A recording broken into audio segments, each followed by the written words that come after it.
Can anabolic steroids be addictive? Yes, they can, for many, many reasons. One, anabolic steroids have a stimulating effect on the regions in your mind that are associated with pleasure, reward, dopamine. All right.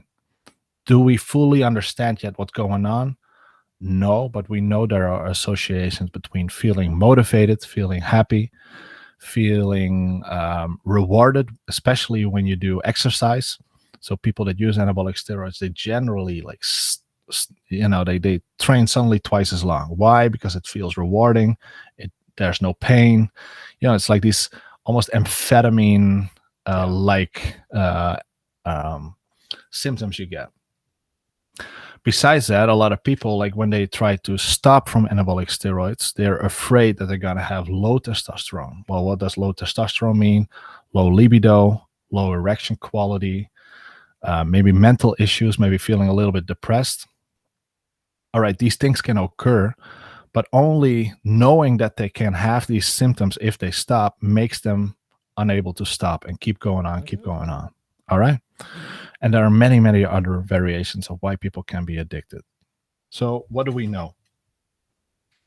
There is no diagnosis of anabolic androgenic steroid use disorder. We don't have that. We have substance use disorder as classified in the DSM. And what some researchers did is they took the characteristics of substance use disorder.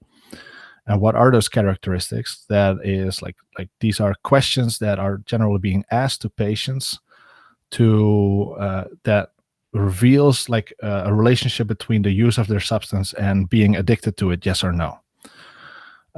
These are questions like, have you ever made unsuccessful attempts to quit? Did you use more than you actually planned? Through your drug use, did you have issues with work, relationships, and studies, et cetera, et cetera? I think there are like 12 or 13 of these questions. I think it's 12. 12, yeah. So the higher you score, the higher the chances that you have an addiction, that you have a substance use disorder. Generally, what people say, if you have 4 or 5 of these things, then you can say that, hey, there might be something going on. This needs further investigation. So what did a study in the Netherlands do?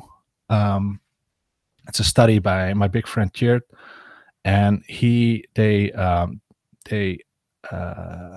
did a survey on a large group of people that use anabolic steroids, and they interpolated these questions on substance use and they changed it to match anabolic steroids. Okay.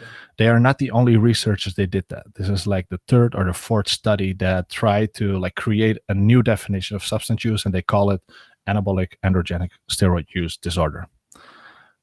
And what they found was pretty remarkable, is that about 25% of all people that use anabolic steroids have at least 4 or 5 of these characteristics.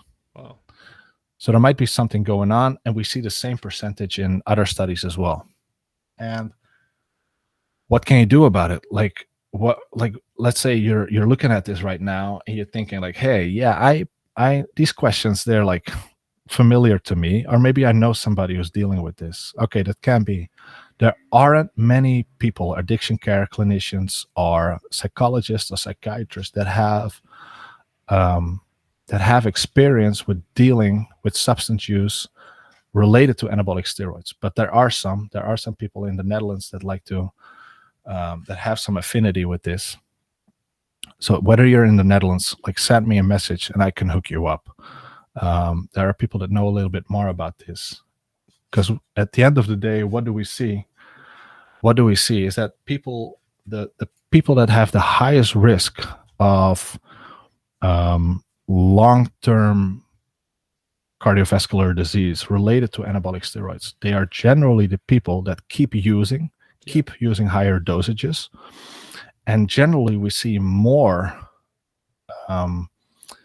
characteristics of addiction in these people. So maybe these people that have addiction characteristics, they are the high-risk people regarding cardiovascular disease and maybe other somatic problems as well. So it's of utmost important that these people get the help that they need.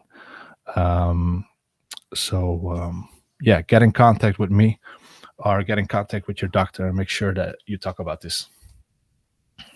So, in terms of just like a few, besides, let's say, identifying these questions, what Mhm. are a few steps you could do to perhaps, change your mind, or perhaps it might be a bit more complicated, but than that.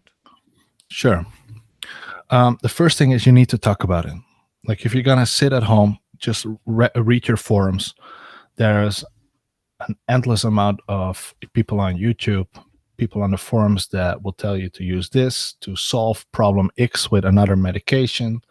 They all sound legit. They have a lot of information. It's maybe really entertaining, but that is not the solution. Like you have to talk with somebody who has affinity with this subject. Here in the Netherlands, we're lucky we have multiple doctors dealing with this. But try to look for doctors in your country that maybe publish something about anabolic steroids, have affinity with it. That would be where I would start. Um, some countries are more lucky than others. I guess if you live in the Netherlands, you're lucky. But yeah, if you live in maybe Sri Lanka, it's tough luck. I understand. But yeah, talk about this, even if it's talking about to your peers or your friend or your spouse or your mom. They need to know what's going on. There's no shame in that, even though it might feel like that. Yeah. Yeah.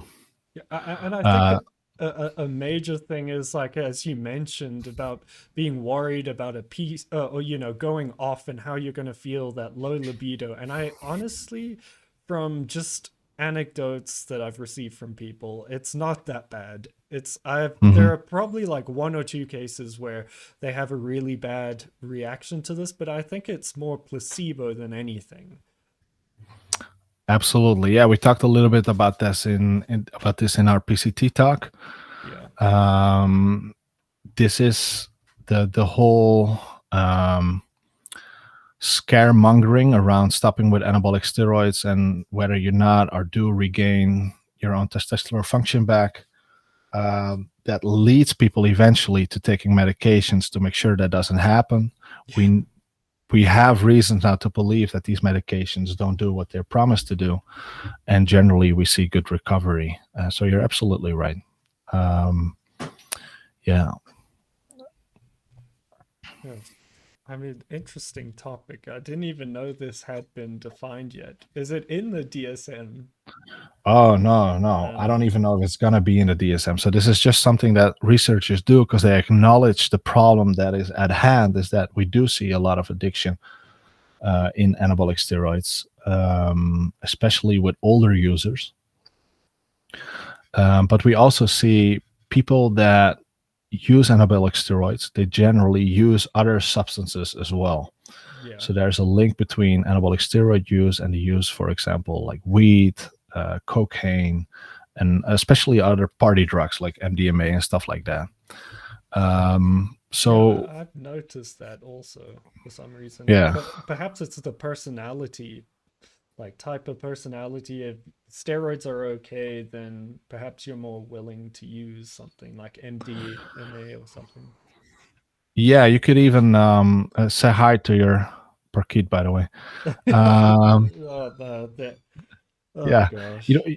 you could say eventually it's what we're dealing here is a reflection of maybe our societal culture that says something about, hey, you as a human, you have your failures and your successes, but you are the one that is creating these failures and successes. So if you're not happy about your body, it's your responsibility to fix that. And there's some good in that message as well, but it can lead to like some extremes, and that is people that are not happy with their body. They use anabolic steroids, it gets more muscular. But besides being like a muscular guy, they also want to be a really good dad, and they also want to be a hardworking person. So maybe some amphetamines to get through the workday, and then in the weekend they want to be the party guy as well because they want to have friends, fun with their friends, and then it's all these like elements are there to make sure they are, yeah, getting more out of life than they think they can. So it's like all these substance abuses are a reflection of a mental matrix of how people think about their life and their successes and their failures. I think that's probably what's going on.